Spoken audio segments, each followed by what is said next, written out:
Bugün en modern güvenlik sistemleri, çelik kapılar ve kameralar bile içimizdeki o bitmek bilmeyen tedirginliği gidermeye yetmezken, ecdadın dükkan kapısına sadece bir perde çekip evine huzurla gittiği o sarsılmaz güven iklimine doğru bir yolculuğa çıkıyoruz. Bu videoda Osmanlı adaletinde hırsızlık suçunun sanılanın aksine neden Avrupa'dan çok daha insani ve derin bir felsefeyle işlediğini, el kesme cezasının ardındaki gizli şartları ve sokakları birer kale gibi koruyan o muazzam toplumsal sırları en ince ayrıntısına kadar göreceğiz. Eski İstanbul'un, Üsküdar'ın ya da Bursa'nın dar sokaklarında zamanın durduğu bir akşam vaktini hayal ederek başlayalım. Güneş yavaş yavaş çekilirken esnaf dükkanını topluyor, kapısının önüne sadece ince bir perde çekip ya da basit bir tahta parçasını öylece bırakıp evinin yolunu tutuyor. Bugünkü gibi çelik kapılar, karmaşık kilit düzenekleri veya her köşeyi gözetleyen alarm sistemleri yok. Hatta bazı çarşılarda sabah namazına giden bir esnafın tezgahının üzerine sadece bir bez örtüp dükkanı saatlerce sahipsiz bıraktığı anlatılır. Modern dünyanın insanı için bu tablo neredeyse gerçek dışı bir masal gibi geliyor. Ancak bu durum sadece bir halk efsanesi değil. O dönemde Osmanlı topraklarını gezen Avrupalı seyyahların hatıratlarında hayretle not ettikleri tarihi bir gerçektir. Mesela Jean de Thévenot gibi seyyahlar, Paris sokaklarında gece yarısından sonra kılıçsız gezmenin intihar sayıldığını hatırlatıp İstanbul'da bir insanın cebinde altın dolu bir keseyle bir uçtan bir uca güvenle yürüyebilmesine şaşkınlıklarını gizleyememişlerdir. Peki, bu muazzam huzurun sırrı neydi? Bu arada henüz yeni bir kanalız. Bize destek olmak için abone olup videoyu beğenirseniz çok seviniriz. Videomuza kaldığımız yerden devam edelim. Osmanlı'da hırsızlık dendiğinde bugün pek çok kişinin aklına gelen ilk sahne el kesme yani şer'i tabiriyle had cezasıdır. Fakat tarihsel kayıtlara ve kadı sicillerine baktığımızda bu cezanın uygulanmasının sanılanın aksine mucize denecek kadar nadir olduğunu görürüz. Çünkü bir hırsızın elinin kesilmesi için tam 10 ayrı şartın aynı anda hiçbir şüpheye yer bırakmayacak şekilde oluşması gerekirdi. Çalınan malın belirli bir ekonomik değerin üstünde olması, malın kilitli bir yerden çalınmış olması ve hırsızın bu suçu açlıktan dolayı işlememiş olması gibi hayati kriterler vardı. Bunlara ek olarak hırsızın çaldığı maldan elini çekmeden önce yakalanması veya dürüstlüğüyle bilinen şahitlerin huzurunda suçun sabitlenmesi gerekirdi. Eğer bir adam karnını doyurmak için bir lokma ekmek çalmışsa, devlet burada cezayı hırsıza değil, o adamı aç bırakan sisteme veya komşusuna keserdi. Buradaki incelik şudur: devlet hırsızı suçlamadan önce kendine şu soruyu sorardı: ben bu kulumu aç mı bıraktım? Eğer cevap evetse, o hırsızlık suç değil, bir hayatta kalma mücadelesi sayılırdı ve ceza verilmezdi. Peki bu kadar ağır bir ceza bu kadar az uygulanıyorsa, hırpalanan adalet duygusu nasıl tamir ediliyordu? İşte burada devreye Osmanlı'nın taşhir yani toplumsal teşhir yöntemi girerdi. Bir hırsız yakalandığında, hapis gibi kapalı kapılar ardında, unutulup gideceği bir ceza yerine toplumun vicdanına teslim edilirdi. Hırsızın başına bir tabela asılır, üzerine çaldığı mal koyulur ve sokak sokak, çarşı pazar gezdirilirdi.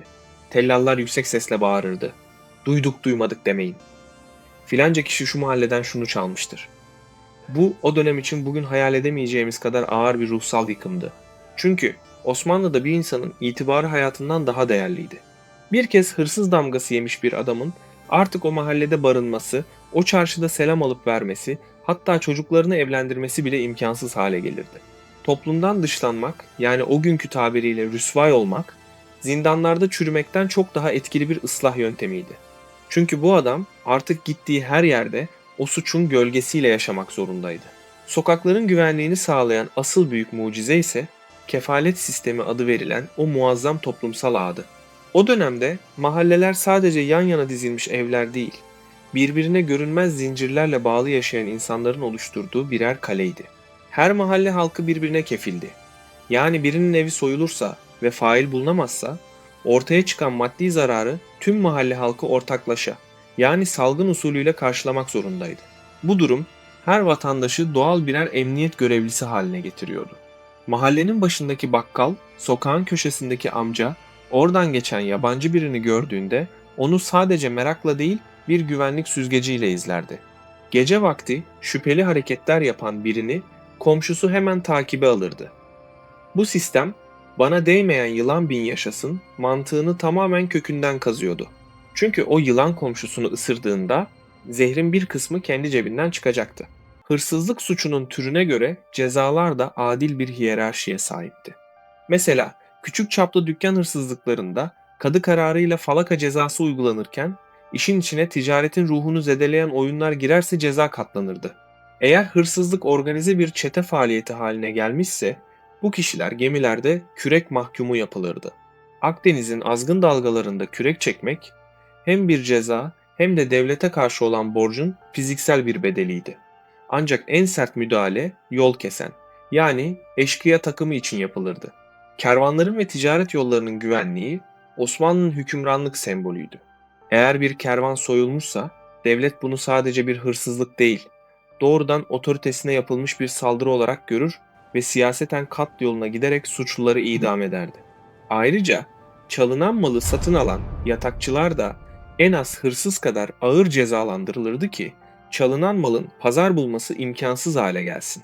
Öte yandan sadece mal çalmak değil, devletin bir nevi namusu olan kamu güvenliğini sağlayan mülki amirler de çok sıkı bir denetimden geçerdi. Mesela hırsızlığın engellenemediği veya asayişin bozulduğu bir sancağın beyi ya da bir şehrin subaşısı doğrudan padişah tarafından görevden azledilebilir. Hatta ağır ihmali varsa bizzat kendisi de cezalandırılabilirdi. Yani güvenlik sadece vatandaşın sorumluluğu değil, yöneticinin başının üzerinde sallanan keskin bir adalet kılıcıydı. Devlet o bölgenin yöneticisine şu mesajı verirdi: sen halkı koruyamıyorsan o makamı işgal etmeye hakkın yok. Bu liyakat ve sorumluluk dengesi en ücra köylerden başkent İstanbul'a kadar her sokağın bir denetim ağından geçmesini sağlıyordu. Güvenliğin bir diğer gizli kahramanı ise lonca teşkilatlarıydı. Esnaf kendi polisini kendi içinde barındırırdı. Her meslek grubunun bir yiğit başısı vardı ve bu kişi çarşının ahlakından sorumluydu. Bir esnafın hileli mal satması, ölçüde tartıda hile yapması da bir nevi hak hırsızlığı olarak görülürdü.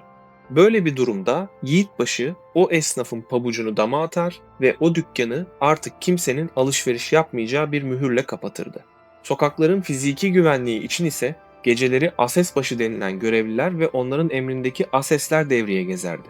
Ellerinde fenerleri ve uzun sopalarıyla sokaklarda yankılanan bekçi adımları, dürüst vatandaşa huzur, hırsıza ise korku verirdi. Bekçinin yere vurduğu sopanın sesi aslında şu mesajı veriyordu: sokak boş değil, devletin gözü burada. Tüm bu sert kuralların arkasında yatan asıl güç ise suçun zeminini ortadan kaldıran avarız sandıkları ve sosyal yardımlaşma ağlarıydı. Mahalle halkının kendi arasında topladığı paralarla oluşturulan bu sandıklar başı sıkışana faizsiz borç verir, evi yananın yarasını sarar veya işini kaybedenin tekrar ayaklanmasını sağladı. Yani hırsızlık yapmak için bir bahane bırakılmazdı. Cami avlularındaki o meşhur sadaka taşları ise bu medeniyetin zirve noktasıydı.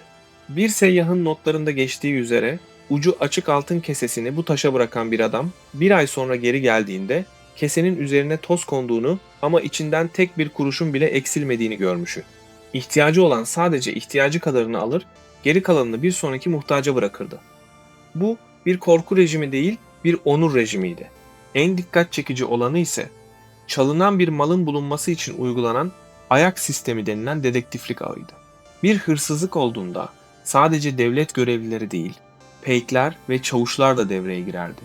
Özellikle İstanbul gibi liman şehirlerinde çalınan bir malın yurt dışına kaçırılması veya el altından satılması neredeyse imkansızdı. Çünkü her liman, her gümrük kapısı ve her fırın köşesi devletin istihbarat ağına dahil olan gece kuşları tarafından izlenirdi.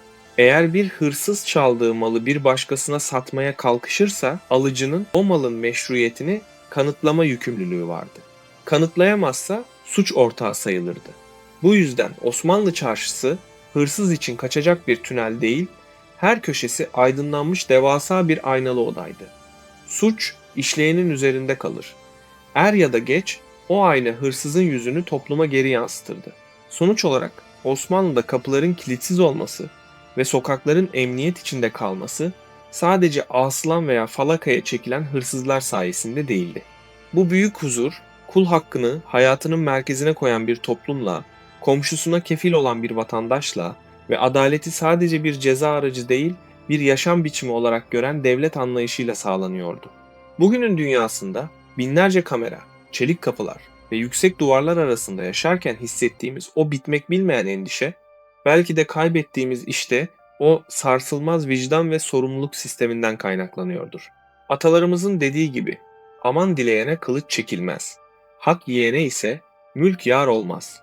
O günlerin mirası, bize güvenliğin sadece kalın duvarlarla değil, sarsılmaz bir toplumsal ahlakla kurulabileceğini her gün yeniden hatırlatıyor. Adalet mülkün temelidir.